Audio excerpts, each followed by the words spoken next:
10 years ago, a candy bar cost you $1. Today, that same candy bar costs almost $3. The candy didn't change.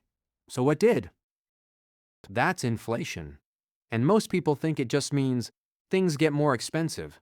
But that's only half the story. Inflation isn't really about prices going up. It's about your money becoming worth less. Here's the simplest way to think about it. Imagine an economy with just two things, $100 and 100 apples. Each apple costs $1. Simple, clean, easy math. Now imagine the government prints 100 more dollars and hands it out. There are now $200 in the economy, but still only 100 apples. Nothing about the apples changed. They didn't get better or rarer. But now, there's twice as much money chasing the exact same number of apples. So the price of each apple rises to $2. That's inflation in its purest form. Not the apples getting more valuable, the dollars getting less valuable. This is why economists have a saying, inflation is too much money chasing too few goods. So why does this actually happen in real economies?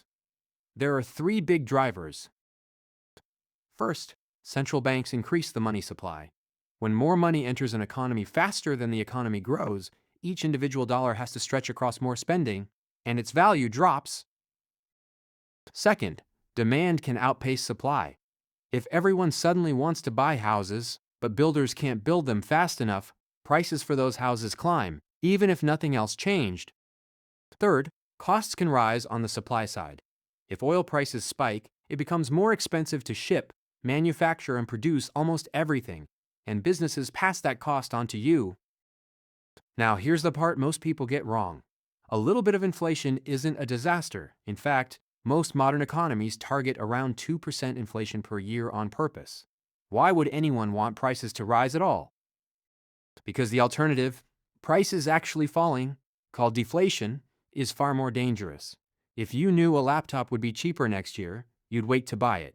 And next year, you'd wait again. Multiply that across an entire economy, and spending grinds to a halt, businesses stop selling, workers get laid off, and the economy spirals downward. A small, steady amount of inflation keeps money moving instead of sitting still. The real problem isn't inflation existing, it's inflation running too hot. When prices rise faster than wages, your paycheck buys less than it used to, even if the number on it stays exactly the same. That's why you can get a raise at work and somehow still feel like you have less money than last year.